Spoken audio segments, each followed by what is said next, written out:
Just a minute.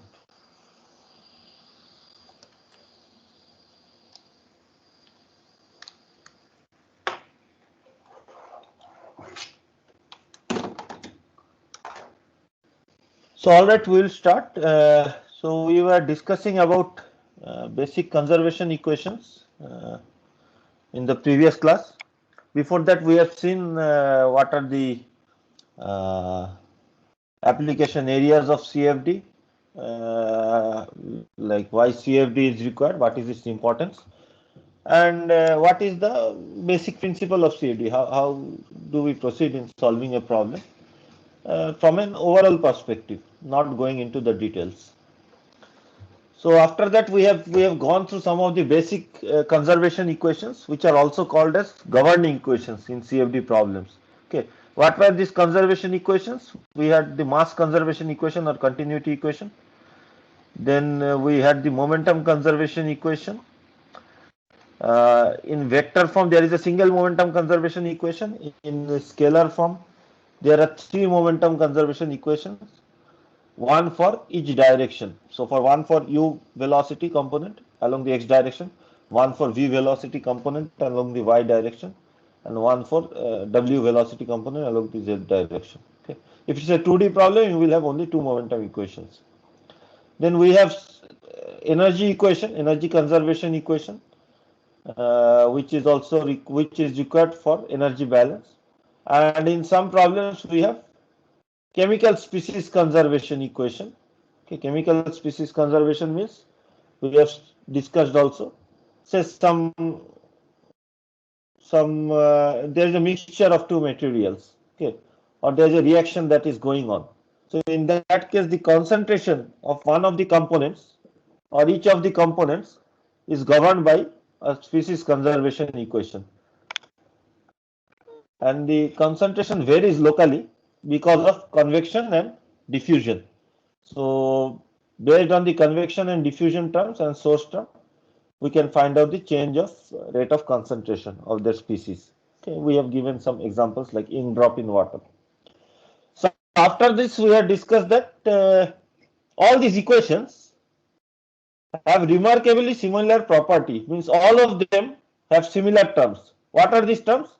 The first term is the unsteady term, or it is also called as the transient term, del t of rho phi, where phi is our concerned variable. It can be velocity magnitude u, velocity magnitude v, temperature T, concentration C, any of the conserved variable. Second term is the advective or convective term, which is written as del dot rho u phi.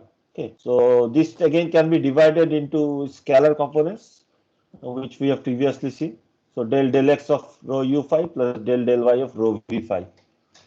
Similarly, on the right hand side, we have the diffusive term, del dot gamma del phi. Okay, but this gamma is the diffusivity. So it can be thermal diffusivity, it can be species diffusivity. Momentum diffusivity is viscosity. Okay, it can be momentum diffusivity, which is given by viscosity.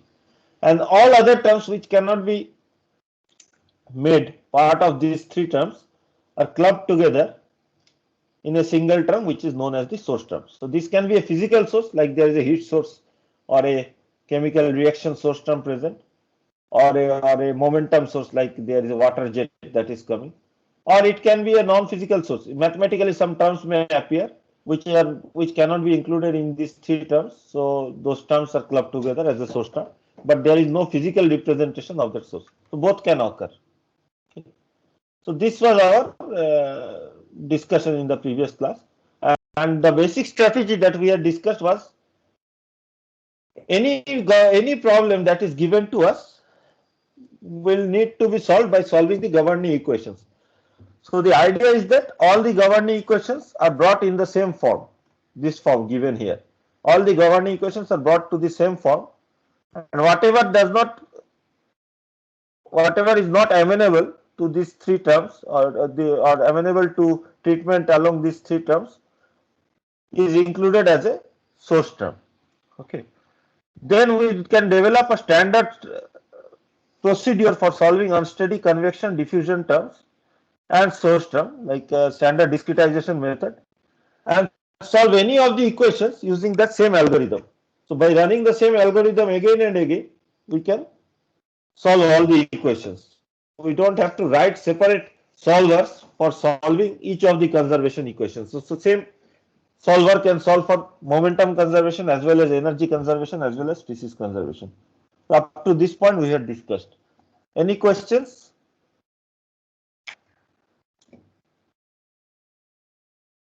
No, sir. Okay, so we will continue. So only governing equations are not sufficient to properly describe a problem. Okay, so take any CFD problem like flow through a cylinder. So in case of flow through a cylinder, we know that the governing equation is are the momentum equations, Navier-Stokes equation plus the continuity equation. If we ignore the heat transfer in the cylinder, we can ignore the energy equation. So the governing equations will be the momentum equations plus the continuity equation. And our unknowns will also be three velocity magnitudes u, v, and w, and pressure P. Okay, four unknowns, four equations. Now, only describing the governing equations is not sufficient to completely describe the problem. Okay. So, for example, I have already stated here. Uh, so, we solve the same equations for flow through a pipe or flow in a room, okay, or flow around an aircraft or car. So, then why are the results different? We are solving the same set of equations for any of the CFD problems. So these are different because the governing equations are only one part of the problem description. For properly describing a problem, we need two additional things. The second additional thing is the geometry, very important thing, geometry or domain shape and any feature of the geometry. So for example, pipes, if we are solving for flow through a pipe or cylinder, the domain is the boundary of the cylinder. Okay, means domain is enclosed by the boundary of the cylinder. If you are solving for flow in a room, then the room walls can be taken as the domain wall. So the domain is different in each case. If we solve the flow around an aircraft, we have to take a large domain surrounding the aircraft so as to see the velocity pattern, flow pattern near the aircraft. Okay. So the geometry is changing, although the equations are same. But this is not the only thing. Even if the geometry is same and equations are same, still the solutions can be different, and this is because the boundary conditions can be different. Okay, so boundary conditions and initial conditions together. Okay, initial conditions are boundary conditions in the time direction. So at the initial moment, what is the condition? So basically it is also like a boundary condition, but from the point of view of time. So these boundary and initial conditions are also needed to completely specify a problem. So three things. One is the governing equations, second is the geometry, third is boundary and initial conditions. Okay. For example, for flow through a pipe, there can be different types of boundary condition. One can be that, say, I give a constant pressure at one end and or pressure difference at two ends of the pipe. Okay, and the flow, there will be certain flow that will result because of that. In another case, I can provide a uniform velocity at the inlet of the pipe, and at the exit of the pipe I have certain other velocity profile that will result also in another type of flow. Okay, flow pattern. So in the fully developed region, the flow may be similar, but there are other problems like flow between two plates, or depending on the boundary conditions. Then if there is no slip boundary condition, slip boundary condition, so depending on the situation, the flow pattern may itself be different. Okay. Similarly, if the temperature boundary condition changes, so for different temperature boundary conditions, we will have different solutions. So boundary conditions are very important, and one of the most important part of solving a CFD problem, either using a code or using like a package, like a software, like ANSYS. One of the most important aspects is to properly specify the boundary condition, and it is not always trivial to specify the boundary conditions. Sometimes it is very easy because we know what is the heat transfer rate at the wall or something like that. Automatically we can specify. But in many cases, the boundary itself is not very well defined. Then specifying the boundary condition becomes quite tricky in those cases. Okay. And we have to think about how to specify the correct boundary condition. So this is what I have written here. Apart from governing equations, appropriate boundary conditions and initial conditions are required to properly define a CFD problem. Now there are different types of boundary conditions. We will take a look at a few examples. Okay, there can be other types also, but this is not an exhaustive list. This is just to show you what can be different types of boundary conditions for typical problems. To do this, we will take the one example of say flow around a car. A car is moving with a certain velocity u infinity over a road, and we want to find the flow pattern around the car. Okay, car has also some clearance at the bottom, so it is not stuck to the road. It is cleared from the bottom, and it is moving forward at velocity u infinity. Okay, so to solve this problem, the easiest option is to take a coordinate system which is fixed on the car. So the coordinate system itself is moving with the car towards the forward direction. Okay, the coordinate system itself is moving with the car towards the forward direction. So from this point of view of this coordinate system, what is the velocity of the car?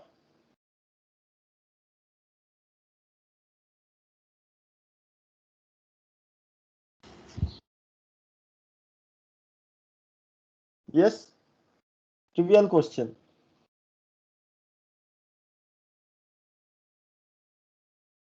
So from this moving coordinate system, what is the velocity of the car and what is the velocity of the wind?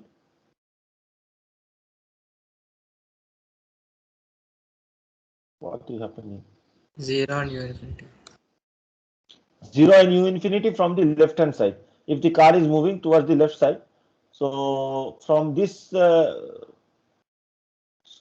moving reference frame, we see that as if the flow is coming from the left to the right at u infinity speed.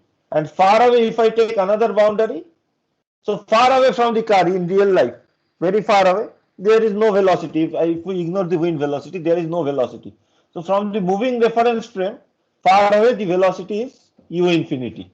Okay, from this moving reference frame, because the reference frame itself is moving with u infinity speed towards the left hand side. So the boundary conditions can be specified as at x equal to 0, if this is the x equal to 0 point, u is equal to u infinity for all y, for all the y values, from going from 0 up to h. Okay. Then velocity v is 0 for all y. There is no vertical component of velocity. So it is 0 for all y. At the outlet, there can be different types of boundary condition. One of the condition can be that there is no change occurring in the x direction. It means that flow has fully stabilized in the x direction. Far away this will happen. This type of condition is represented like this. At x equal to L, del u del x is equal to 0. Means there is no change in velocity u with the x direction. And there can be another condition, there can be v equal to 0 condition. Okay, v equal to 0 or del v del y equal to 0. Similarly, another condition could have been u is equal to u infinity. How many boundary conditions are required for the velocity equations? How many velocity boundary conditions will be required here?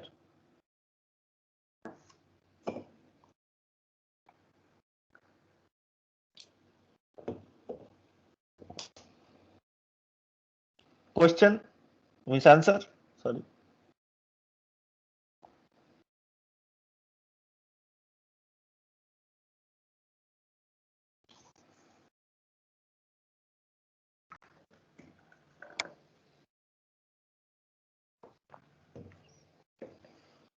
So, do we need this? Is this only sufficient? U is equal to u infinity and del u del x equal to 0 at inlet and outlet. Because at the inlet, if I specify u is equal to u infinity, we know that what is the flow velocity. Or do we need the second condition also, v equal to 0? Please pay attention to the class. No one is answering anything.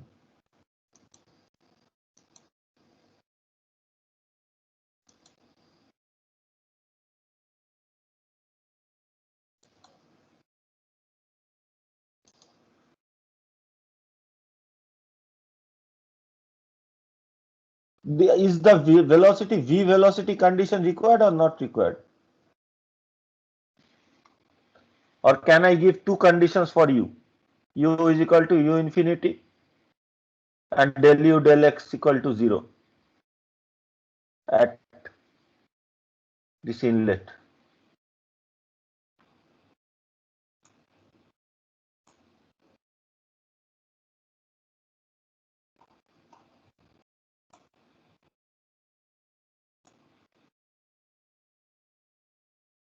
No answers?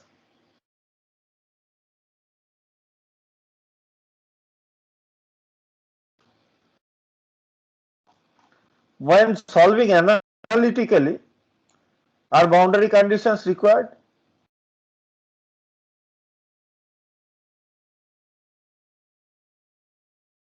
Am I audible? You guys are so silent that I am getting confused. Yes, sir. So for analytical solution, is boundary condition required?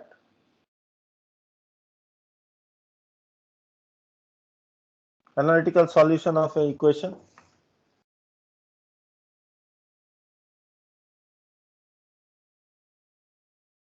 Jagatish, Yes, sir. is it required? So, yes, sir. You have solved some analytical, you have done some analytical solutions in heat transfer class. I think fluid mechanics also. Couette flow, have you solved Couette flow? Poiseuille flow and Couette flow? Anyone can answer? Do you know what is Couette flow? At least 1D heat transfer equation you have solved, right? Conduction equation. In a Yes, sir. Yes.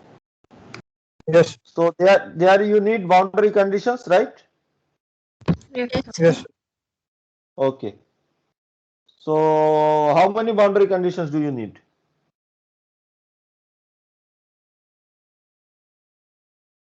No idea. Anyway, let us come back to this and I will describe. Okay. So for each equation, what has happened?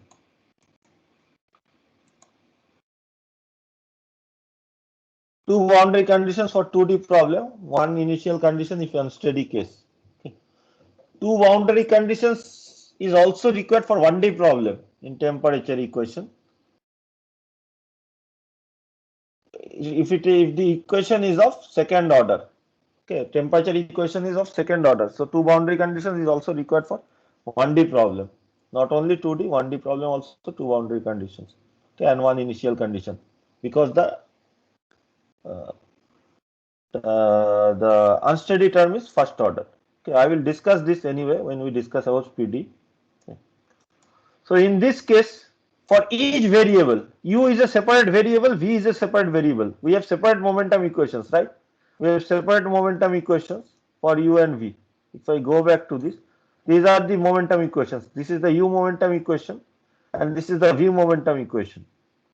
So because we have separate equations, we will be solving them separately. For u momentum equation, we need u boundary conditions, and for v momentum equation, we need v boundary conditions. So for u equation, we need boundary condition at all boundaries. Okay, in CFD, you need boundary condition at all boundaries. So whatever I have written plus additional conditions are needed. So u is equal to u infinity for the left boundary, del u del x equal to 0 for the right boundary. So u boundary conditions. Any boundary conditions I have missed writing for the u velocity component?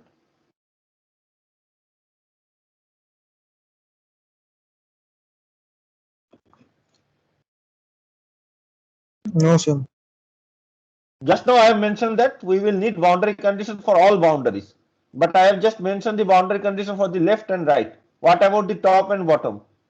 Don't we need boundary condition for the top and bottom?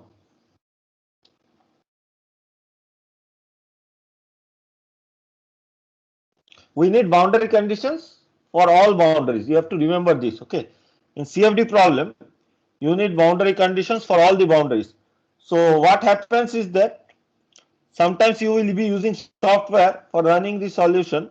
simulations, and there they will just ask you for inlet velocity or something like that. It does not mean that the other boundaries don't have any boundary condition. It means that the program is automatically taking the boundary condition for the other boundaries. Okay, internally they are taking the boundary conditions.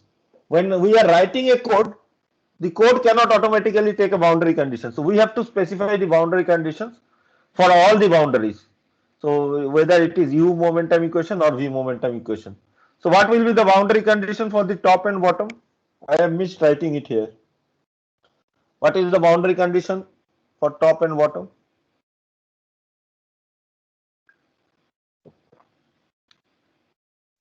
For u velocity?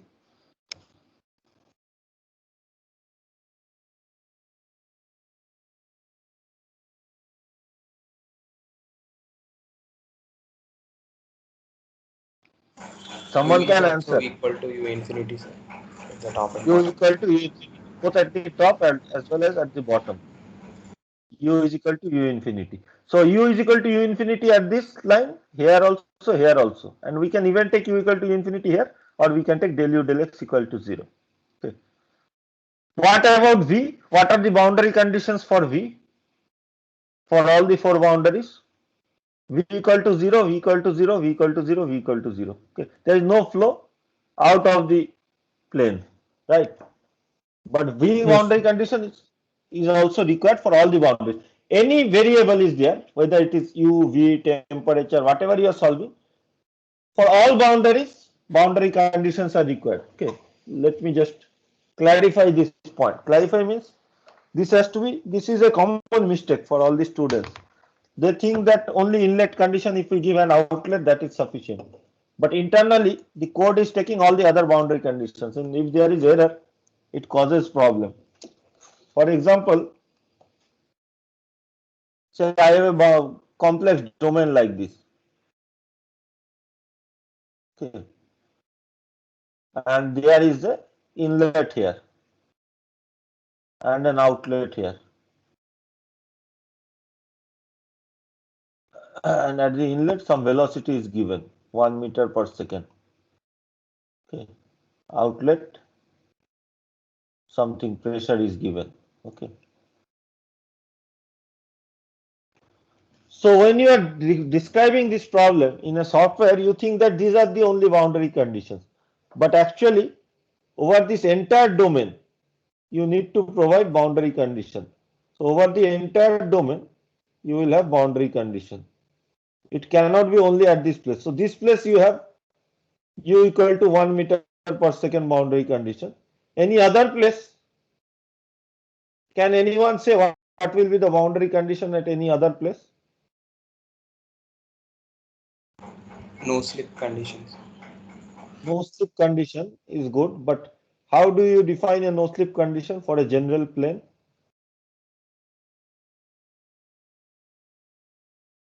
Because this is not along the u or v direction. This is some arbitrary direction. So this is the direction of the wall. Okay, and this is my x-axis and y-axis. So for this, how will we define no slip condition? Then we can take vectors in velocity. Voice is not clear. Can you speak louder? Velocity near the wall will be 0, sir. It will be. Velocity near the wall is 0, obviously. But how do you define it mathematically? V dot Sir, H. Correct. So u dot Will be velocity. Sorry, not along the normal direction. Along the tangential direction. Okay.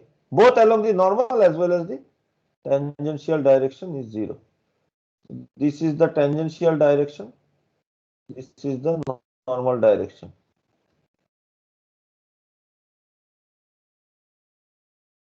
This is no slip condition.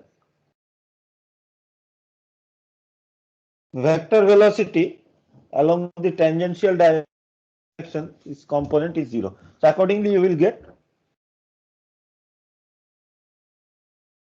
means depending on the unit direction of t, you will get the like ux n x or something like that. plus unx plus vny. I'm not going to detail, but one equation from here you will get. What about the other condition? What is this condition called? This is no slip, means there is no velocity along the tangential direction. There is no velocity also along the perpendicular to the wall. I am digressing from our CFD, but these are just basic fluid mechanics. That's why I am asking. What is this condition? The flow cannot go inside a wall. This is known as impermeable condition. Okay, the wall is impermeable. It is not permeable. It cannot allow any flow to pass inside. So both this condition, one condition will give you, sorry, utx plus vty, something like this, and another condition will give you unx plus vny equal to 0. Tx, ty, nx, ny will be known from the direction of the vectors. Okay. Anyway, we will not go into those details because we will not consider irregular geometry in our case. But you should keep in mind that any arbitrary shape will also have boundary condition for the entire boundary. Everywhere these conditions are satisfied. Okay, except the inlet and the outlet. Everywhere these are satisfied. It is not only for the inlet and outlet. This is a very important point. Is it clear to everyone? Yes, sir. Yes, sir. Yes, sir. Okay, good. See, I have written here top y is equal to h. At y is equal to h, u is equal to u infinity for all x. We'll keep this here handy. And v is equal to 0 for all x. And at the bottom surface is the road, right? From the point of view of the curve, the bottom surface is also moving in the x direction with speed u infinity. So at y equal to 0, u is equal to u infinity and v is equal to 0 for all x. Okay, which we have already discussed. So these are the boundary conditions for the outer boundary. Now our problem domain, we are not solving the flow inside the car. We are just solving the flow within this outer boundary and outside this car wall. Okay, so we need boundary condition at the wall of the car also. So what are the boundary conditions for the wall of the car? U is equal to V equal to 0, no slip and impermeable. So actually it is not exactly correct. I have written for a simple box type of shape, means rectangular shape. If it is non-rectangular, what we have discussed is true. Means u dot n is 0 and u dot t is 0. Otherwise, you can just consider no slip and impermeable condition. Means the flow cannot move along the surface and the flow cannot move inside the surface. Both the velocities in both the directions are 0. So this is one example problem. Any questions? Otherwise, let us move forward. There are other types of boundary conditions also. For example, instead of velocity, the pressure can be specified. In many problems, the pressure is specified. P outlet. At the outlet, pressure is specified. P outlet equal to P infinity. Okay. Then for the energy equation, boundary conditions, there are different types of boundary conditions. So one condition can be that at the boundary temperature itself is given. Okay, T is equal to T wall at the boundary. This is known as Dirichlet type of condition. Dirichlet type of condition or first type of boundary condition. Must have read in heat transfer course. Then instead of temperature, the heat flux may be given. Okay, the temperature is not specified, but it is stated that at the boundary the heat flux is 10 watt per meter square. So this can be represented mathematically as Q wall double dash, means the heat flux Q wall double dash is equal to minus K, where K is the conductivity, dou T dou N at the wall. N is the normal direction. Okay, so for the diagram that I had drawn here, sorry. So at this point, if this is the normal direction N, so we have the boundary condition as Q double dash is equal to minus K dou T dou N. Okay, at this point, whatever is the point. So at all points, wherever heat flux is given, we can assume this. Okay, so this value is generally given. and from this is the unknown part. So we have to find the temperature values, represent the temperature values in terms of the known Q double dash. Okay. So this is known as Neumann type of condition. Second type of condition or Neumann type of condition. First is Dirichlet condition, second is Neumann condition. Okay. One specific case of Neumann condition is adiabatic condition, where at the boundary the heat flux is zero. Insulated, you can call it insulated, actual technical term is adiabatic condition. There is no heat flux across the boundary. Okay. So K dou T dou N at the wall is zero. So for example, for a simple 1D problem which is aligned along the x direction, we can write this as minus K dt dx at x equal to 0 is equal to Qx double dash. And for adiabatic boundary conditions, minus K dt dx at x equal to 0 is equal to 0. Okay. This is the second type. Then we can have mixed type of boundary condition, where you can have a mixture of convective term, radiative terms, or only convective term or only radiative term. Okay.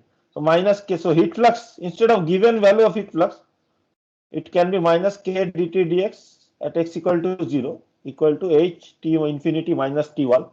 T wall is the wall temperature, means the temperature at the end of the rod or wall, plus epsilon sigma Tr to the power 4 minus T wall to the power 4, where Tr is the faraway temperature and T infinity is the nearby fluid temperature. T wall is the temperature of the end of the rod or wall, which is an unknown value which we are trying to solve. Okay. So this is another type of condition. So depending on different types of boundary conditions at the boundary region, the CFD solution is slightly different. Okay. So there can be other types of boundary conditions also. I am just listed. I have listed few types of boundary conditions. For example, not always boundary conditions are impermeable. Okay. If you are considering, say, flow over a sand bed. Okay. Again, I am digressing from the course content, but just so that you can get some idea. Say like a sea beach, you are in a sea beach and there is a sand bed here. Okay. And suddenly the wave comes in from this direction, water comes in. Okay. And we want to solve this problem. It comes in with a certain velocity. Okay, 1 meter per second velocity, the water comes. So in this case, because the sand is porous, some water will enter inside the sand. Okay. So our impermeable condition is not true in this case. Okay. So we have to assume some condition, some other condition depending on the porosity of the sand or permeability of the sand, that how much water can enter inside the sand. So what will happen at this boundary? Actually, there is a flow across the boundary. So we have to either assume the velocity depending on the permeability of sand or porosity of sand. And accordingly, the water content will also change, and the velocity component. So instead of the flow just going like this, the flow may have some component like this. Okay.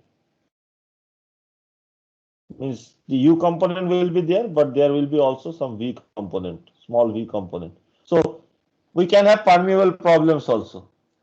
Flow over a sponge, flow over sand bed. So many other types of problems. Slip condition can also be there. Not always. So particularly for microfluidics, the normal equations that we read are not true. Sometimes slip conditions become very important. Okay, so we cannot use no slip condition. So there are many types of conditions. You don't have to worry about those right now. This is just to give you a feel that boundary conditions are important and there are various types of boundary conditions. Okay. Without boundary conditions, our problem description is incomplete. Any questions? No, sir.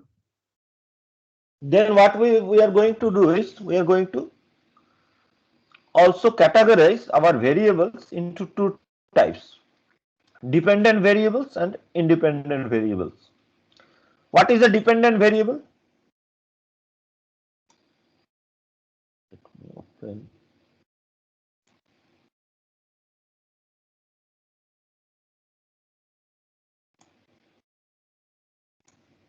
Let me keep that open.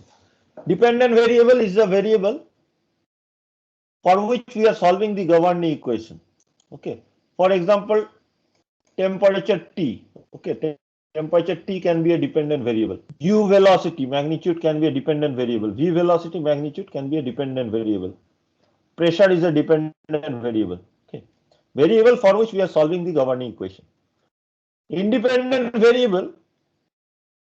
So these are the variables with respect to which the dependent variable varies. Okay.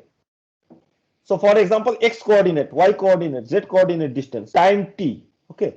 These are independent variables. Okay. So temperature varies in terms with respect to x, y, and z distance as well as time. U velocity varies with respect to x, y, and z distance as well as time t.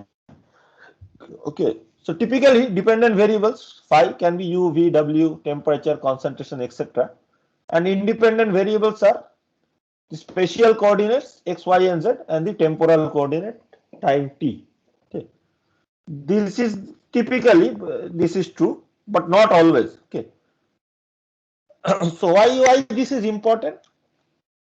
This we choose the values of the independent variables at which phi is calculated. What is the meaning of this line? We choose the values of independent variables at which phi is calculated. Okay. So we cannot calculate phi for all values of x, y, z, and t.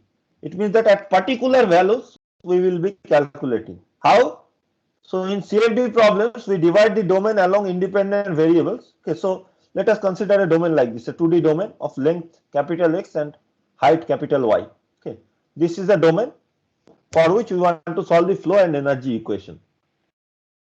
So for solving using CFD, you have to create a mesh.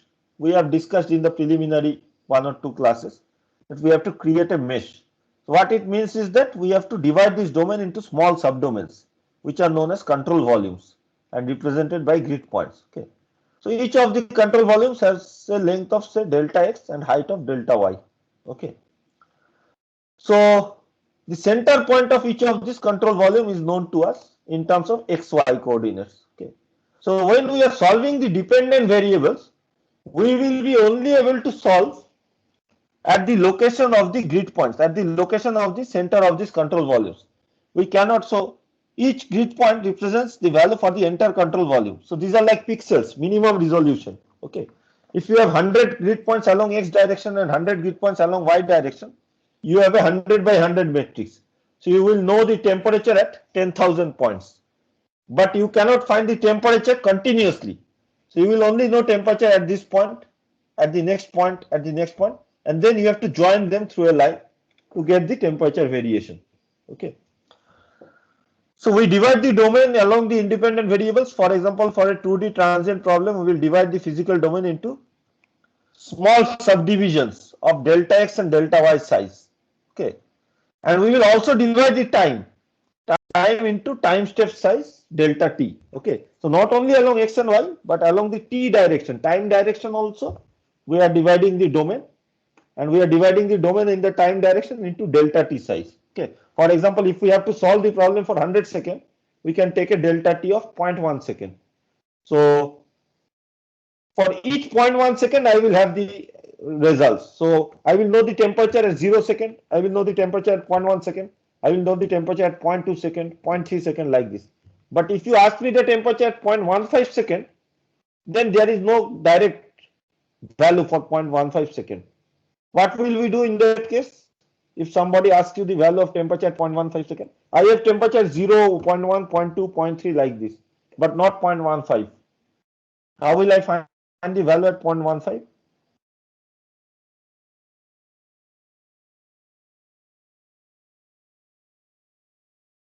Answers?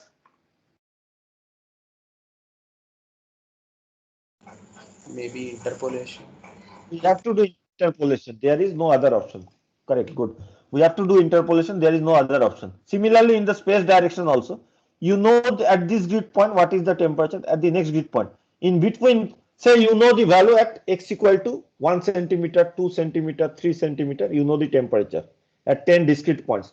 So if you want to find the value at x equal to 1.3 centimeter, you don't have a value, you have to interpolate. This is same as experimental case. if you do an experiment of temperature, like temperature measurement, and you introduce thermocouples at 10 locations, you will only have temperature at those 10 locations. Now you will have to fit a curve or do interpolation to find the intermediate temperature. Same thing also happens in CFD. Only difference is that in CFD you can take a large number of grid points because there is no restriction in terms of physical size. Like in experiments, you have the thermocouple size. You cannot take thermocouples too close to each other. But here you can take large number of divisions to get a smooth solution. But still it will be pixel based, means it will be at discrete locations. It is not a continuous solution, it's a discrete solution.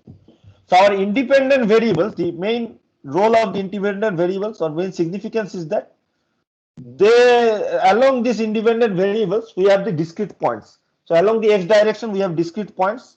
Along the y direction, we have discrete points. Along the time direction, t direction, we have discrete points. Although we cannot show the time direction here, but there are discrete points also along the time direction. Okay, and at each of these discrete points, the variable phi is defined. Phi can be u, v, w, temperature, concentration, etc. Okay. Now the main importance of this discussion is that smaller the number of independent variables, smaller is the number of grid points or subdivision, which leads to less computational time. Okay.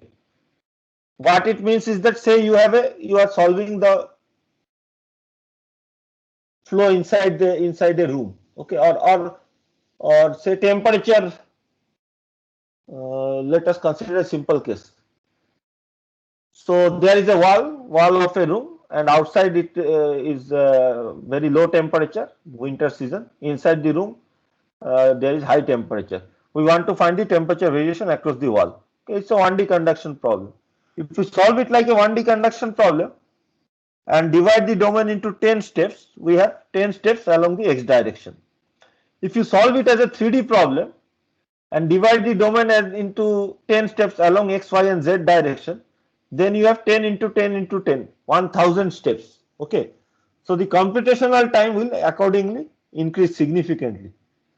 So whenever possible, we try to simplify a 3D problem into a 2D or 1D problem, if possible. Now it is not always possible, because in many cases we will not be able to capture the correct physics or correct phenomena in a lower dimension.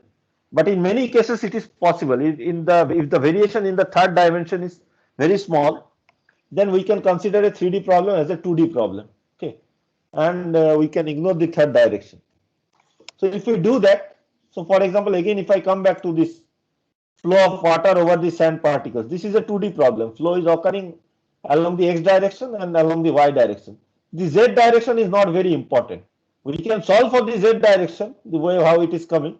But for our case, 2D problem will also give very good result.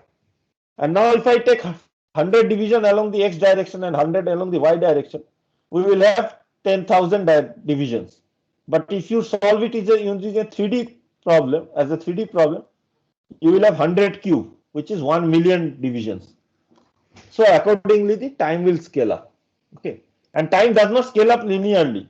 Okay, so that also is a very, later on we will see after few classes, after many classes, we will see that for some algorithms, time scales up as of the number of grid points. Drastically time scales up. So if you have 100 grid points, if it's a 2D problem, if you have 100 grid points and time required is 1 second, if it is a 3D problem and instead of 100 you have 1000 grid point, 10 times grid point, you will need 10 to the power 3, means 1000 second.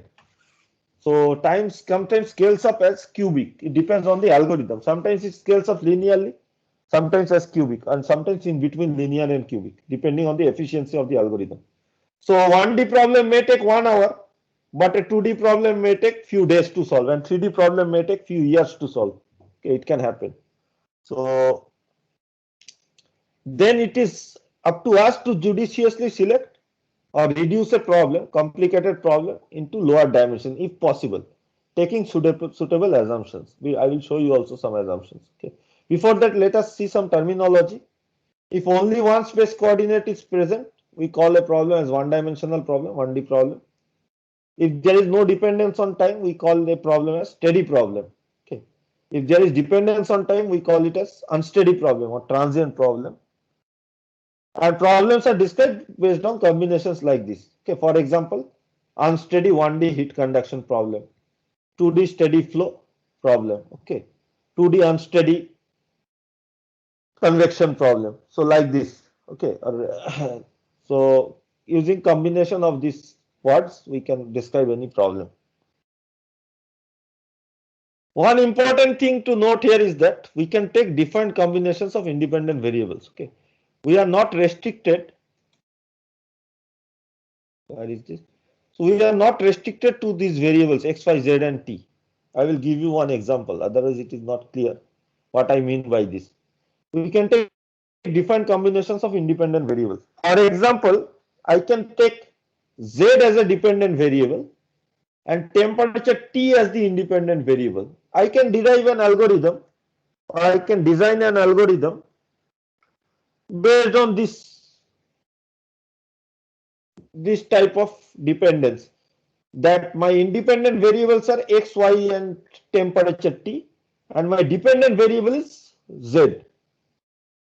Instead of taking T as a function of x, y, z, I am taking z as a function of T, x, and y. Physically, what does it mean? It means that z is the height of the isothermal surface of temperature T at any point xy. Okay. So if we have a point xy,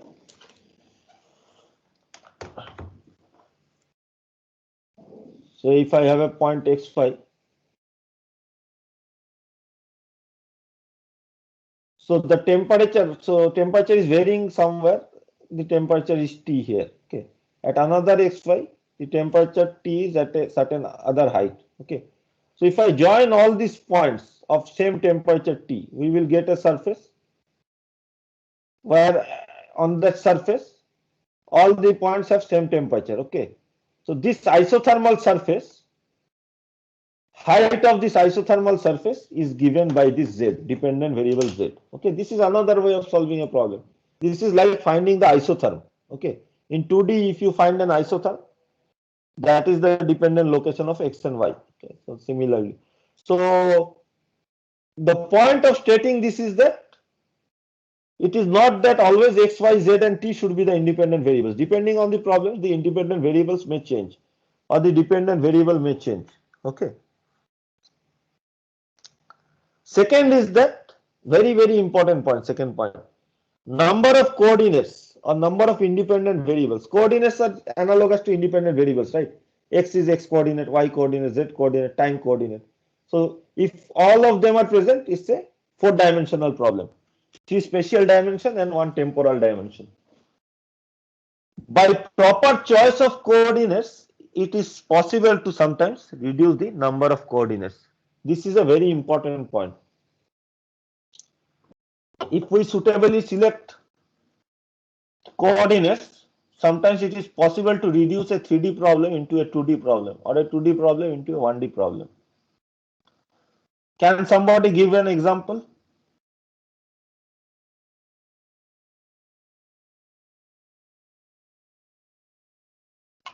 Can you give an example where a 3D problem in one coordinate system is a 2D problem in another coordinate system?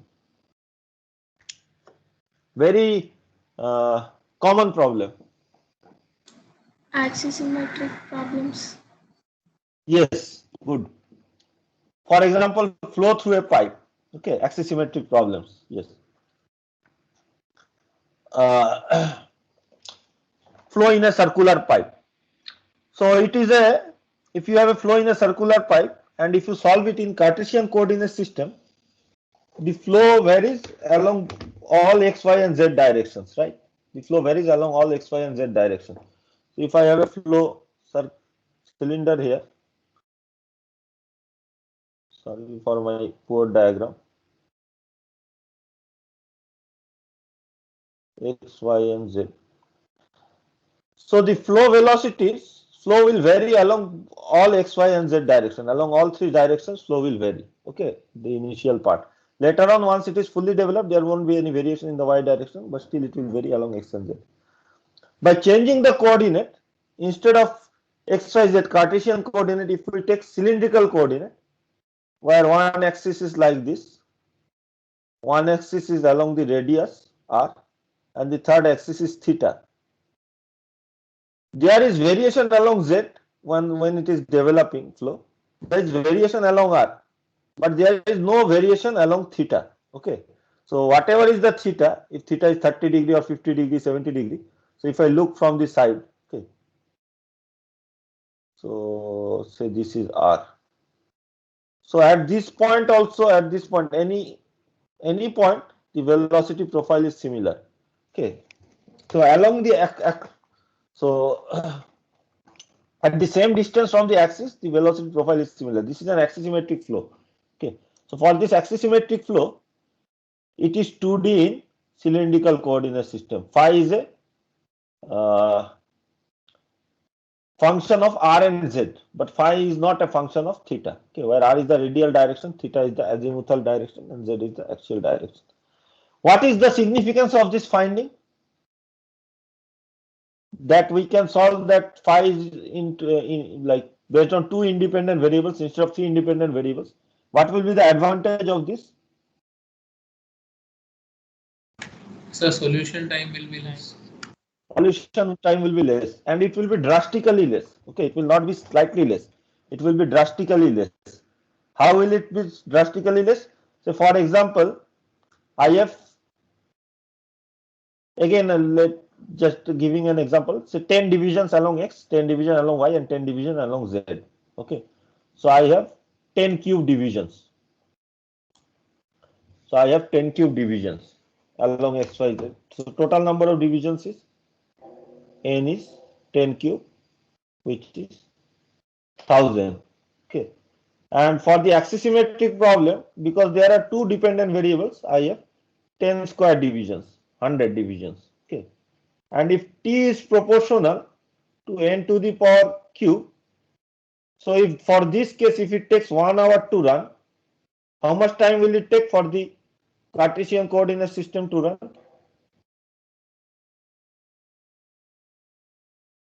This cylindrical coordinate system is taking 1 hour to run, and t is proportional to n cube. In many algorithms, it is proportional to n cube. So how much time will it take for this Cartesian coordinate system to run?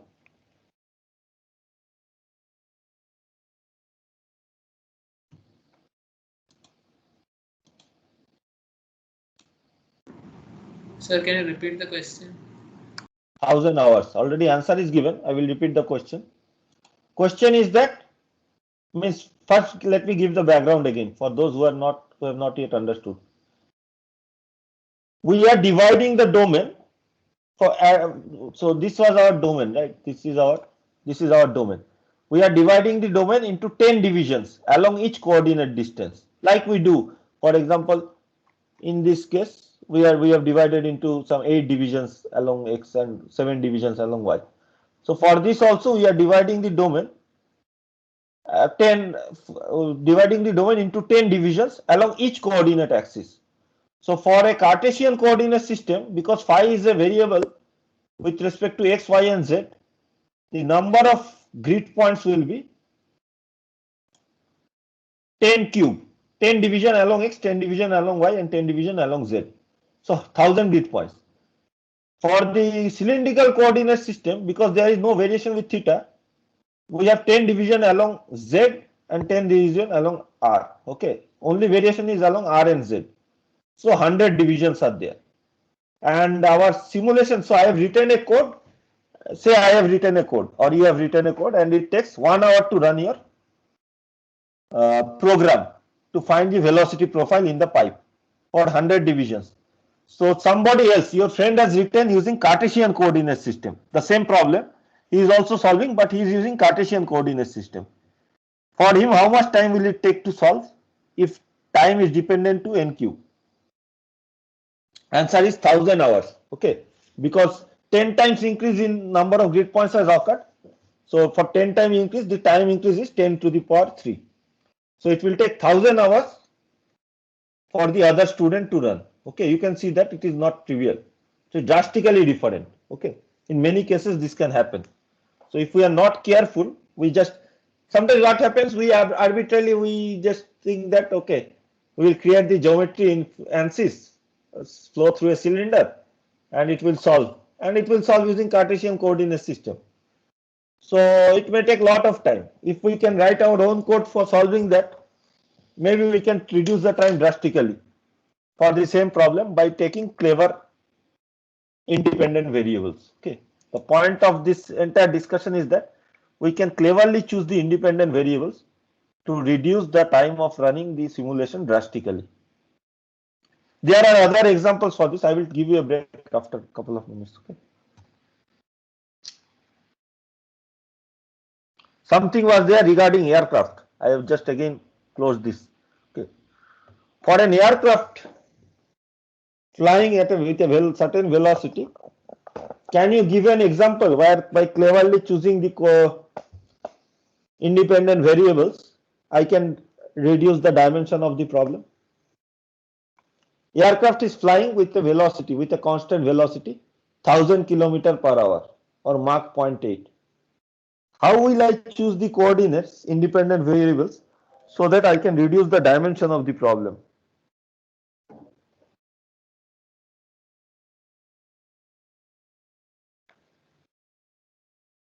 So you have to think creatively. For each problem, you have to think creatively. How can we reduce? How can we reduce the time instead of just using brute force? Nowadays, what has happened with the increase in computing power, people have started using brute force without thinking too much. They just create a geometry, mesh it, and run it, and it takes few days to run because there are powerful computers and supercomputers, and then they show the result. But they are not using creative thought process. So same problem might be possible to solve in a few minutes also, but they have never thought about it because it is anyway running in say 2 hours. So why will I reduce it to 2 seconds? I have never bothered because it is anyway running in 2 hours. We are never bothered. But in old days, say 1980s and 90s, when computational power was very limited, we had to think very cleverly. Means we means not I, but our seniors, means previous generation researchers had to think very cleverly to simplify a problem so that we can reduce. So they use clever algorithms to reduce the dimension and other things, computational time of the problem, so that it can be drastically reduced computational time, because at that time the computational resources were very limited. Same thing is not only true for the CFD problems, any computational process you take. So many of you might be very interested in computer games, might be playing computer games, more times playing computer games as compared to studying, might be true, right? So if you consider the computer games in 1990s, at those time computational power was very limited for running a computer simulation. Okay, game is also type of simulation, right? So for running a simulation, it was very limited. So in those days, the game designers or game creators used very creative ideas to reduce the memory content of the games. Okay, you will be surprised to find very good games with very small space. Like it is before your time, but there was a game called Dev in 1993 or sometime it released. So it used to be, so students used to carry it in floppy disks. Floppy disks, the total memory size was 1.4 MB. The entire game, it was an entire 2D game with multiple levels, used to be stored in 1.4 MB. Okay. Nowadays, people cannot imagine 1.4 MB full game is there. You can play it for many hours, and everything is there. In this, similarly, other games very cleverly these were designed. If you go back long back, 1990s. So same games are still there nowadays in 3D. Like another game was the Prince of Persia. So Prince of Persia also only few MBs at those times. Nowadays it will be say 10 GB or 20 GB or something like this, 50 GB. Recent games, big games are coming in like 50 GBs, 100 GBs. Recently some games have released with 200 GB space. So, but in old times, people used to actually think very creatively to drastically reduce the space, but keeping a lot of information still stored. Nowadays, we just use brute force. Obviously, the resolution and everything has improved, number of polygons in the game and resolution and reflectivity, all these things, physics has improved. But my main point of means I have digressed a lot, but my main point here was that sometimes it is better to think for some time and then run the solution instead of directly jumping into the problem and running the solution. So one student can directly jump into the problem. Say I was just giving the problem of Cartesian and cylindrical coordinate system. So your friend directly runs the code and runs the problem. It takes 1,000 hours to run. And you may be thinking for 10 hours or 20 hours for writing the code in cylindrical system. It might be more difficult to write in cylindrical system. Equations are more difficult. So you spend 20 hours for writing the code, but then your code runs in 1 hour. So ultimately, it is you who is benefiting more. Okay, so this type of judgment we have to take.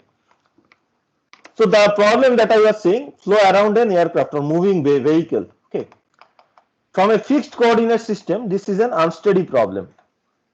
So you have flow around a vehicle. For a fixed coordinate system, it's an unsteady problem. Oh, every time I wrongly press the button.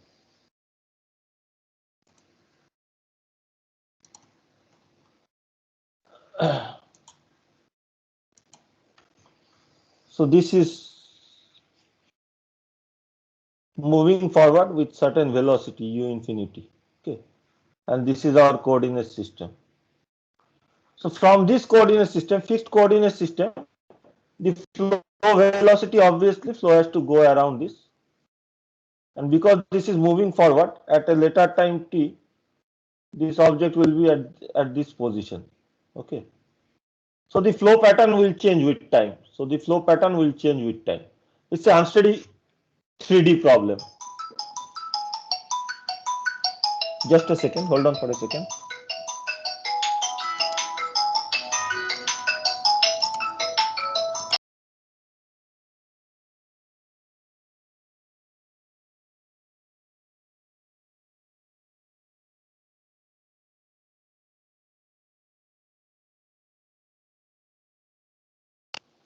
Sorry for the interruption. So, can you still hear me? Yes, sir. Okay. So, this problem, if you ignore the third direction, this is a 2D in space and one dimension. Obviously, the time dimension is also there. So, three dimensions are there, two spatial and one temporal. Okay. So, you have to remember, you have to discrete along the time direction also, right? So, if I take 10 division, 100 division along x, 100 along y, and 100 along time, I have 10 to the power 3 divisions. On the other hand, by suitably selecting the coordinate system, how, like what we had described previously, if the coordinate is fixed with this body, okay, if I have the coordinate which is fixed with this body, from this point of view of this coordinate system, if you are sitting on the aircraft, the flow pattern around the aircraft is steady. Okay, it does not change with time. It is always the same pattern is there. Okay, so from this coordinate system, the flow pattern is same. So if you use this coordinate system, it is just a 2D steady state problem, and you don't have to discretize along the time direction. So just by suitably taking a coordinate system, we have reduced the problem by one dimension. Okay, so these are some clever ideas. Okay, so flow around an aircraft or moving vehicle unsteady in fixed coordinate system and steady in moving coordinate system fixed to the aircraft. Okay, so we'll take a break here and continue this discussion after the break. Can you think about during the break? Please think about some examples where these are not true. Means I cannot take this assumption. 2D problem means I cannot reduce this phi equal to phi xyz into a 2D problem, or I cannot take the unsteady problem and make it a steady state problem. Okay, think about for these examples only. What are these situations? Like in for particular situation, it will become it is not feasible to do these things. What are those situations? Okay.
So I am back. Are you guys still there? Can you hear me? Yes, sir. Yes, sir. Okay. Screen is also visible. Can somebody confirm? Screen is visible to you? Yes, sir. Yes. Thank you. So for what situation can we not take this phi is equal to phi of RZ? Physically, any problem which will like flow through a cylinder, in what situation we will not be able to ignore phi as a function of theta? What type of flow is present?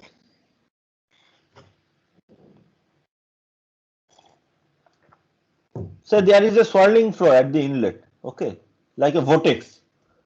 So that at the inlet itself there is a flow which is swirling, or like a vortex type of flow is present. So in that case, the velocities will also depend on theta direction. Okay, it may or may not depend. It can be again uniform along the theta, or it can vary also along the theta. Okay, so depending on the situation, then we have to appropriately. Yes. Sir, can we take this case where there's a flow in this pipe, but then on the circumference, we have maintained the temperature? So, like we are giving heat and the Yes. temperature is So if not. the temperature is uniform throughout the circumference, means around the perimeter, then it is independent of theta. If the temperature or heat flux, whatever you have given, varies along the circumference, then it is not independent of theta. So in that case, it will be a 3D problem. And if it is independent of theta, if the temperature is constant over the entire circumference, it is a 2D. Okay. But you will need to solve the energy equation also in that case, Yes. in both the cases. But it will depend on whether the temperature is varying or not, whether it's a 3D or 2D problem. What about this case? Aircraft is flying, but I am not able to take it as a steady state problem by transforming the coordinate. In which case that can happen? Means that transformation, that in those cases also transformation is possible, but more complex transformation is possible. Say the aircraft is accelerating with time. Its velocity is not steady u infinity. It is accelerating with time. So in that case, if you fix the coordinate system also, the coordinate system also moves ahead, and the flow pattern will actually change with time. So that because the flow pattern will depend on how fast the aircraft is flying, and because the aircraft velocity is changing with time, the flow pattern will also change with time. So we will see different pressure contours, different velocity contours. Okay. Similarly, scientists have over many years, they have cleverly devised other coordinate transformations which are not very apparent. 1 and 2 are very simple to understand, but there are other cases where by clever manipulation of the coordinates, we can reduce a 2D problem into a 1D problem, or a 3D problem into a 2D problem. One example is for 1D unsteady heat conduction problem. So for 1D unsteady heat conduction, temperature is a function of x direction because it's 1D, and unsteady, so time direction. Unsteady 1D. So x and time. So temperature is a function of two independent variables. But if we define a variable phi such that phi is equal to Cx by root over T, then this temperature becomes a function of phi only. Okay. So we can take an independent variable phi, so like this, so that temperature will be a function of only one independent variable, and solving this equation becomes much simpler. Similar types of coordinate transformation can also be done in boundary layer flow. Okay, where using combination of x and root over y, y and root over x. I think yes, we can change the like instead of xy variation, we can make it variation of only one independent parameter. So by making this type of transformation, still we can solve the CFD problem. Now it will be based on T as T of phi. Okay, and phi will be the only coordinate direction, and we will need less number of divisions along phi.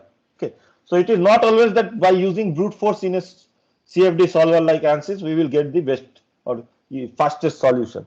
Sometimes by writing a code and doing suitable mathematical changes, we can get faster solution or more accurate solution. Okay. Any questions? So then, so these are some small concepts that we need to study after studying the governing equations and before going to the next part. That's why I am going through this. So we have started today with boundary conditions. Then after boundary conditions, we are seeing dependent and independent variables.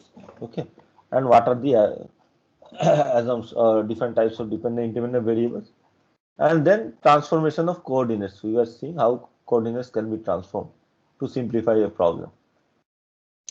So there is another concept which is also very useful in CFD.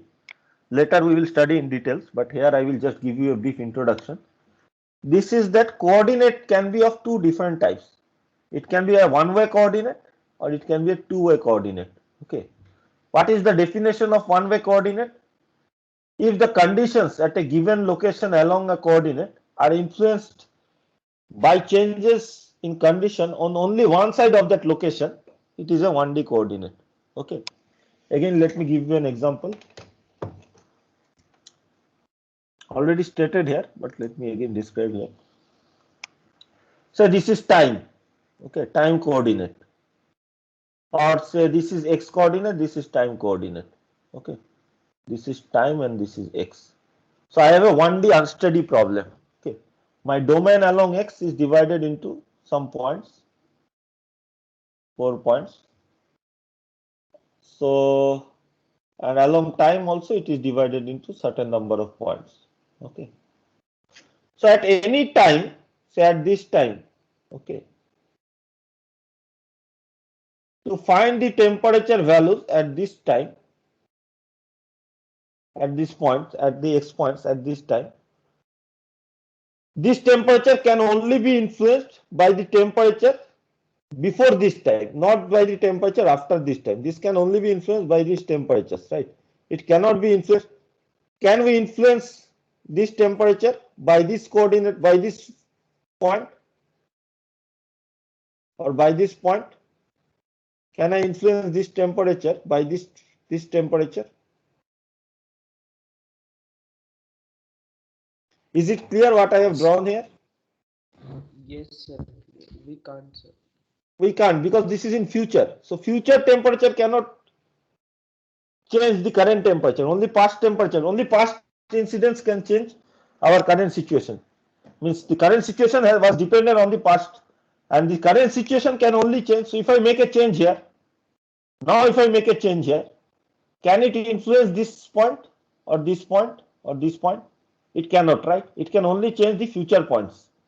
So some change at this moment can only change the future moment. Okay, and it was only influenced, this moment was only influenced by the past moments. So time is a 1D coordinate. Okay, so time is a 1D coordinate because information travels only along one direction. Okay, so it only travels from past to future.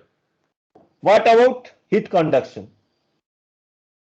So this is a rod, and at this point I want to find the temperature. Okay, and we have points along here, okay, space, not time. This is x direction. See, heat conduction problem. So can this point influence this point, temperature at this point?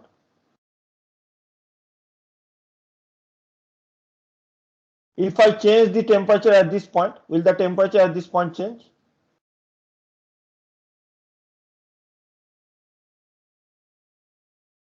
Come on, give some answers.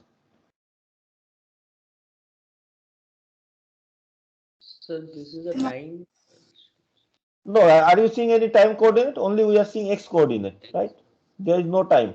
It's a 1D steady state problem or 1D conduction problem, 1D heat conduction problem.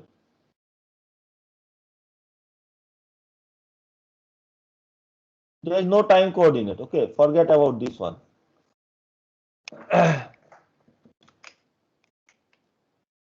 So any point on this rod, so this is a rod, metallic rod. For any point, the temperature, will it be influenced by this temperature? Say the left side temperature. Yes, sir. Yes, sir. Right side Yes, sir. temperature, Yes, sir. Yes, sir. both sides, Yes, right? sir. Yes. And this Yes, point, sir. if I change the temperature at this point, say instead of 100, I make it 200 degrees centigrade here. Suddenly I change the temperature at this point. So this will influence the temperature on this side also and on this side also, right? Yes, sir. Yes. So this is a behavior of two-way type. Okay. This is one-way type behavior. One-way type. This is a two-way type behavior. Okay. Means any change will influence the values of the parameter on both sides. So space is a two-way coordinate. Okay. Space is a two-way coordinate, time is a one-way coordinate. But not always space is a two-way coordinate. Okay. So for example, if there is flow through a pipe, always we come to this example of flow through a pipe, but it can flow over some plate also. Very fast flow is occurring. Okay. From this left direction, 10 meter per second. Relatively fast. So now, if I drop an ink here, the concentration here will change. Will this ink influence the concentration in this direction, this point, after some time? Can it change the concentration at this point?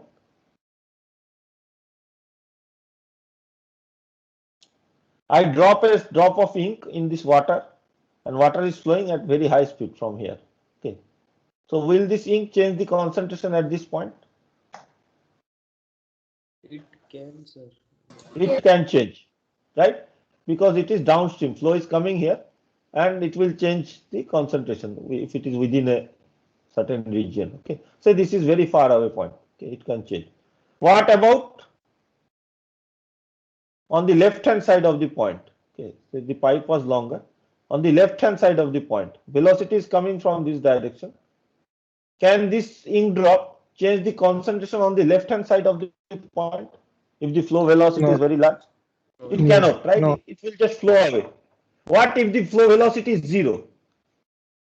Same problem, but the flow velocity is zero, and I drop an ink here. Now can it change this point and this point? Yes. Yes. Yes. Maybe, sir. Through diffusion, it can change. Okay. So depending on the problem, if the flow velocity is very large, the problem can become one-way type of problem instead of two-way type problem. If the flow velocity is small with respect to what? You can ask. So if the diffusion is the dominant process, then it's a two-way type of problem. If convection is the dominant process, then it is a one-way type of problem. Okay. Later we will study this in more details, but this basic background is conditions at a given location along the coordinate are influenced by changes in conditions on only one side of the location for a one-way coordinate. Okay. For example, for time, the value at this point can only be influenced by the previous time values. It cannot be influenced by the future time values. So time is a one-way coordinate. Only previous values can influence current values. Strong 1D flow. Convection dominates diffusion and only upstream side has influence. So same thing what I have just stated. Only this side will influence this point. This side cannot influence this point. Okay. Any change that occurs downstream, okay, cannot change. So for example, there is a river which is flowing, okay, or a waterfalls is there. If at the bottom of the waterfalls you pour some oil, it will not change the flow pattern at the top of the waterfalls. But if at the top of the waterfalls, if you pour some oil, it will change the concentration and flow pattern at the bottom of the waterfall. Okay. So along the direction it can change, but it cannot change upstream side, on the upstream side. So for high convection cases, means strong 1D flow, where diffusion is very less, convection is dominant factor, it can be one-way coordinate. Otherwise, it is a two-way coordinate affected by changes in either side. Example is heat conduction. Heat conduction is a two-way coordinate. What is the importance of this discussion? The importance is that if we can identify a one-way coordinate system in a CFD problem, it simplifies our calculation drastically. So if we can identify a one-way coordinate system, it is computationally advantageous in two ways. One is that less storing space is needed for storing the data. You need to store the data for CFD problem, right, in computer memory. So less RAM will be required. The data is stored in the RAM during the calculations, and long-term data obviously stored in your hard drive or SSD. But during calculation, it is stored in the RAM. So less computational requirement of RAM if we can identify one-way coordinate. Why? Because see, let us consider this time case. Okay, this point. So we are trying to calculate the time, the temperature at this point along the time direction. Okay, this temperature can only be influenced by this previous temperatures. Okay, by this temperature, which can only be influenced by this temperature. So if we know the temperature at this point, we can find out the temperature at this point. We do not need to store the temperature for all the other grid points. Okay, so we need to only store data for 2 points. One is the current time point and one is the next time point. Or if you say this is the current point, then the previous time and the current time. Okay, so we only need to store data along 2 points. Okay, in the one-way coordinate direction. If it is a conduction problem, this point will get influenced by all these points and all these points also. Then you need to store the data for all the points along the coordinate direction. Okay. So if you have to summarize, if you have a one-way coordinate, you need to store data only along 2 points along that direction. But for a two-way coordinate, you need to store data for all points along that direction. Okay. So significantly less space is required, and another advantage is that marching type of solution is possible. Marching type, you only devise an algorithm which depends only on the previous value. So previous iteration, previous say value. So if this value is known, based on this I can calculate this value. Now I will store this. Say you have two storage space, A and B. I have stored all the values for this point at A in A space A, and I have stored all the values for this point in space B. Now after I calculate this value, I will delete the value that was stored in A and I will store these values in A, and I will calculate the new value and store it in B. Okay. After this I will again store this in A and I will calculate the new value and store it in B. So by using only two memory spaces, we can march forward in time. So these are known as marching type of solution. Okay. This is not only true for time, this is also true for this type of strong 1D flow. If you know the velocity at this point, you can find the velocity at next point. Similarly like this. So velocity downstream can only be influenced by the velocity upstream. It cannot be influenced by the other side. The example that I was giving, waterfalls. So you have waterfalls. So if you make any changes, if you take a stick and try to dilute the water there or wave it in the water in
Hello, can you see the screen? Sir. Yes, sir. My connection dropped off, so I've again rejoined. So where did it get cut off? I was explaining about that if there is flow, say flow in through the waterfalls that I was giving, and if you are taking a stick and moving the water somewhere along the waterfalls, you can only influence the downstream side of the waterfalls, means the bottom part. You cannot change the flow in the top of the waterfall. Okay, so that type of flow can also be solved using matching type of solution. And the main advantage is that computational space required will be less RAM and less processor speed also, means less time will also be required for solving. Okay. So if I take the example, again going back to this will be discussed in very much detail later on after a few weeks. Okay, but just I am giving you a brief glimpse of what are the important things. Okay, so this domain X and T has a matching type of solution. Means if you know all the X values, temperature values along this X. Okay, so this is marching along the time direction. You can find out all the temperature in the next time step. Now, if you know this temperature, you can find out all the temperature along the next time step. Okay. So this is a marching type of solution along T, but non-marching type of solution along X. Instead of this, again, this is a two-dimensional problem, right? Time plus X. Instead, if I have a 2D construction steady state problem, and if I divide the domain again into same number of points like this, okay, but now in X and Y. So in this case, now I need to store the data for all the points for solving the conduction problem. I cannot just store the data along one line and get the value at the next line, because this side also will influence this point. Even this will also influence this point. Okay. So matching type of solution is not possible, and you need to store data for a very large number of points. And the calculation also becomes much more complicated. This we will see later actually results in different types of algorithms. Any confusion?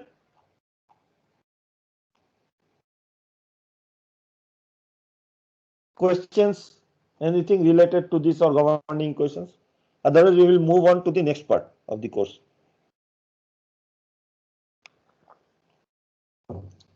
You can still hear me?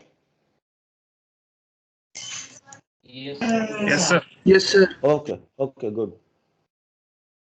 Okay, so those were some of the basic things related to governing equations, boundary conditions, then one-way and two-way coordinate system, then dependent and independent variables. Now we move on to the next part of the course. Okay, next part of the course, I will give you a brief overview of partial differential equations from the point of view of CFD problems. We will not go into in-depth discussion or in-depth calculation or the mathematical aspects of PDEs. Okay, there are separate courses for PDEs for that. Our aim is to just see over one or two classes what are the importance of PDE for solving CFD problems. Okay, why do we need to know about PDEs, partial differential equations, and what advantage is there in knowing the different nature of PDEs while solving CFD problems? That is our aim. Okay, our aim is not to find solution for 10 different types of partial differential equations or things like that. Okay, so just to revise, you have already studied about partial differential equations previously in some class. You must have read, okay, in one of your courses. But just to again revise for those who don't remember, partial differential equation is an equation with a variable, okay, like a variable u or v, which is a function of more than one independent variable. Okay, it is a function of more than one independent variable where at least one partial derivative of that function is present. Okay, so don't try to remember these definitions. Okay, just try to think in terms of examples. I will just repeat again. It is an equation with a variable. Okay, say variable is u, v, w like this. Okay, let me open one of this equation. It's very small, but still it's visible. X momentum or energy. Let us open the 2D steady state energy equation. So variable is t. Okay. So equation with a variable which is a function of more than one independent variable. Here the t is function of x, it is a function of y. Okay, more than one independent variable, both x and y. So it's a function of both x and y. So it satisfies that criteria also. And at least one partial derivative of that function is present. Here there is a partial derivative of this function t. Okay, there is another partial derivative, another partial derivative, another partial derivative. More than one partial derivative is present. If only one partial derivative is also present, then also it is a PDE. Okay. Some examples, very famous examples. These are very famous examples. Del square u del x square plus del square u del y square equal to 0. This is known as what? What is this equation called? Del square u del x square plus del square u del y square. Laplace equation. Laplace equation. Okay, very famous equation for engineering application. One of the most widely used equation, and you will see that many types of problems are governed by Laplace equation. Can you give an example of a problem which is governed by Laplace equation in engineering?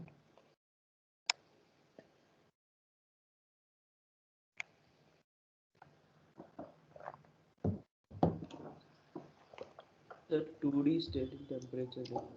2D steady temperature equation. Correct. Good. 2D steady state heat transfer problems. Okay. 2D steady state conduction problems, not heat transfer, conduction problems. So del square t del x square plus del square t del y square equal to 0. Okay. This is a PDE because you have a variable t or u in this case, which is a function of x and y, and there are partial derivatives. Okay. Similarly, del t is equal to alpha del square t del x square. This type of equation we will see later is known as parabolic equation. This is also a very famous equation. This is used for unsteady heat conduction problem. Okay. So this is also a PDE because t is a function of both two independent variables, time and x, t and x. Okay, and there are partial derivatives present. Then another example, del phi del x equal to 0, where this phi is a function of both x and y.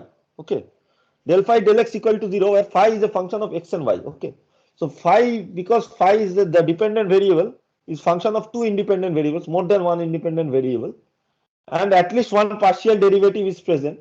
This is also a PDE, del phi del x equal to 0. Its solution is of the form phi equal to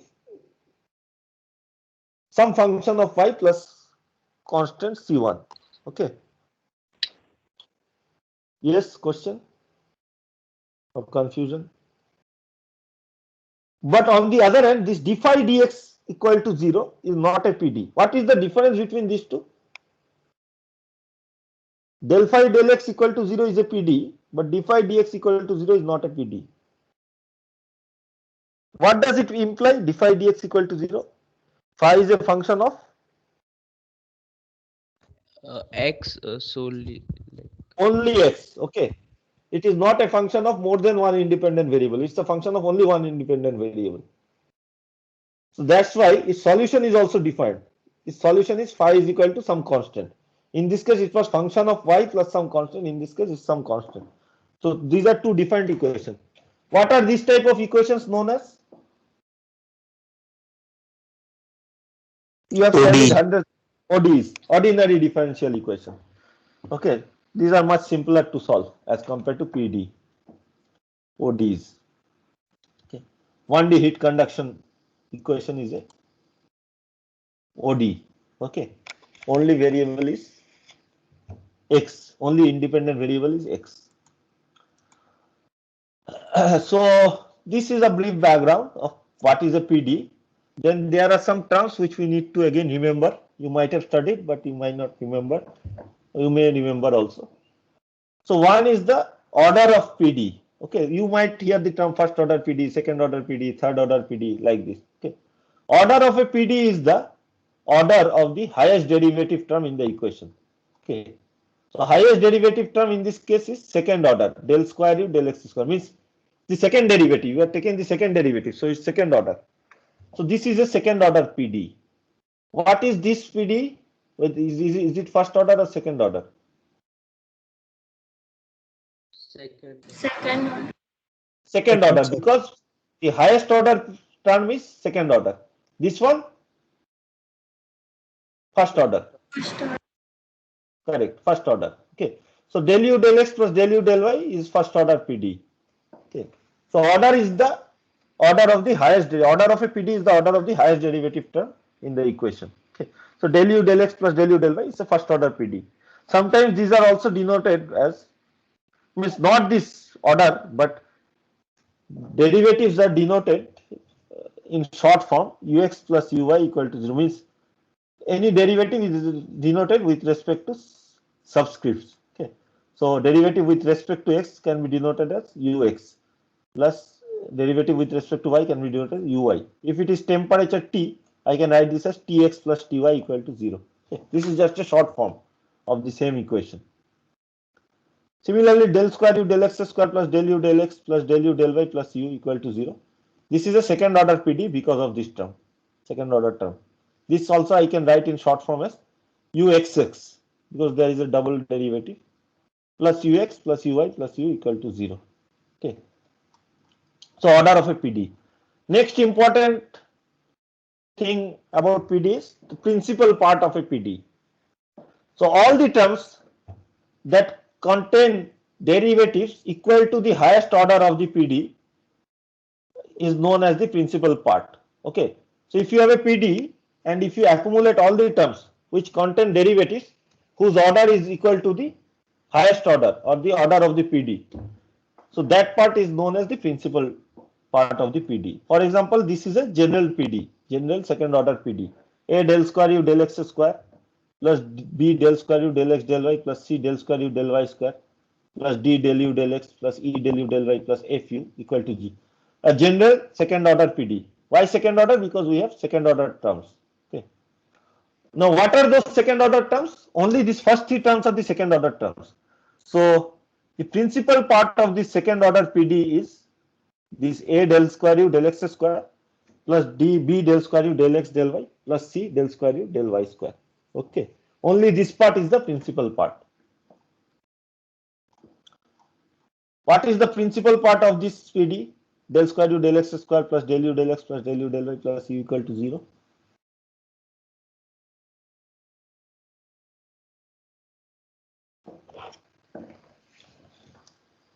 Answers?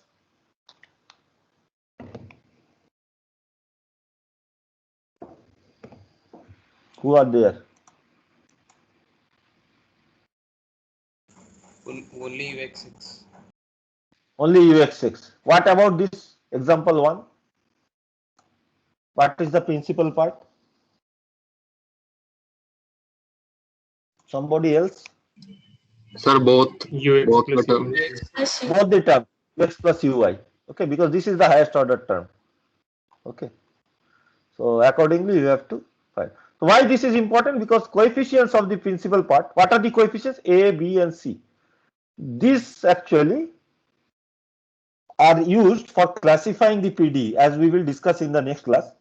These coefficients A, B, and C are very important in determining the nature of PD. If these coefficients change, if the A, B, and C change, depending on their values, the nature of the PD, the nature of the solution, and nature of the PD will itself change. Okay, and we will see that in the next class that based on A, B, C values, we can describe three types of second order PD: parabolic PD, hyperbolic PD, and elliptical PD. Okay, and each of their solution nature is different. So that's why principal part of a PD is very important, because the coefficients of the principal part is important, not the other coefficients. Other coefficients are not so important. Only the coefficients of the principal part. Then we will stop with this today. The last thing before going into the characteristics and nature of PD. Another definition of division of PD is linear PD and non-linear PD.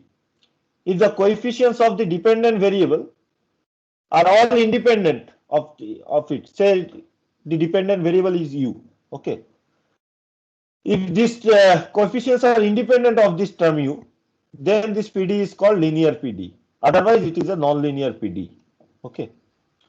So again, some examples: uxx plus 2uxy plus uyy plus ux plus uy plus u plus xy equal to 0. This is a linear PD because all the coefficients, this coefficient is 1, this is 2, 1, 1, 1, 1, 1. Okay. So all the u terms, coefficients of all the u terms is independent of u, so it is a linear PD. What about this PD? Is it linear or non-linear? A del square u del x square plus b del square u del x del y.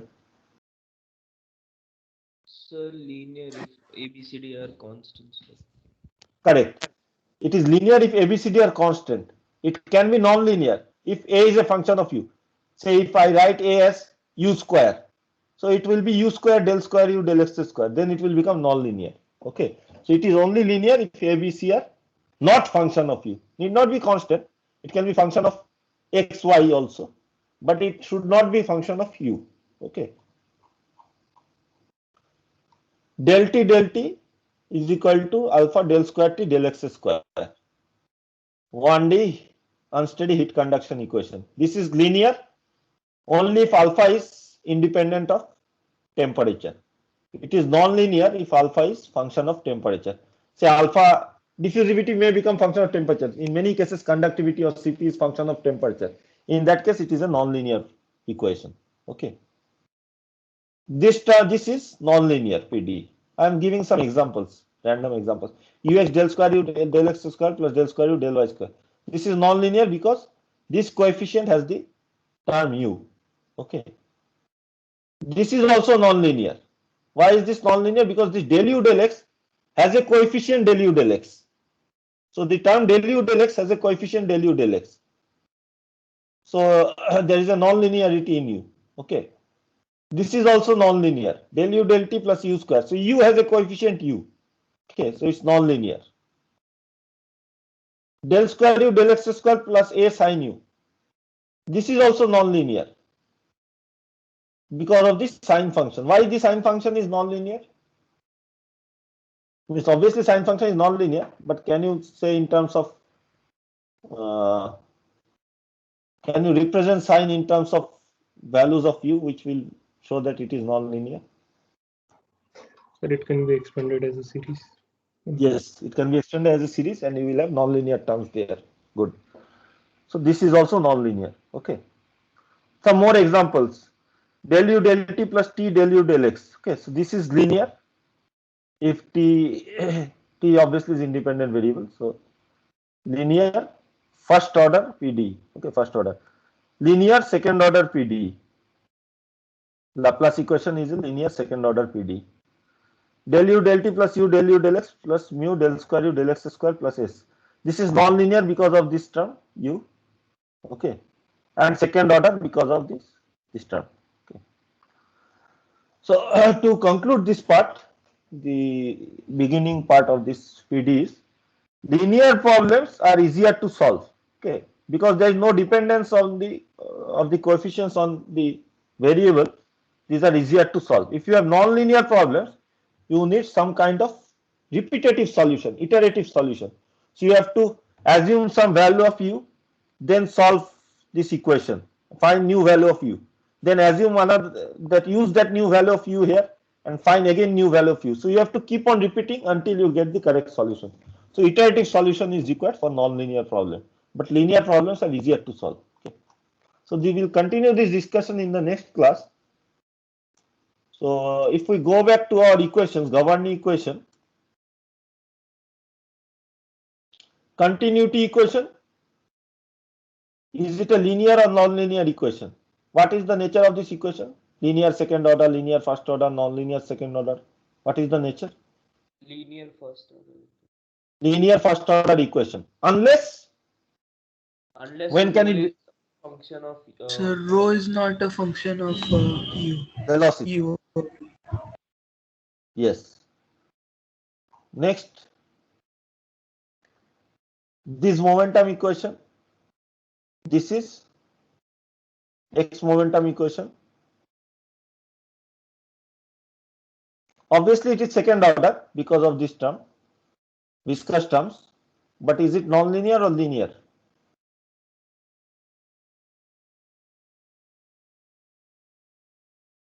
If mu is constant,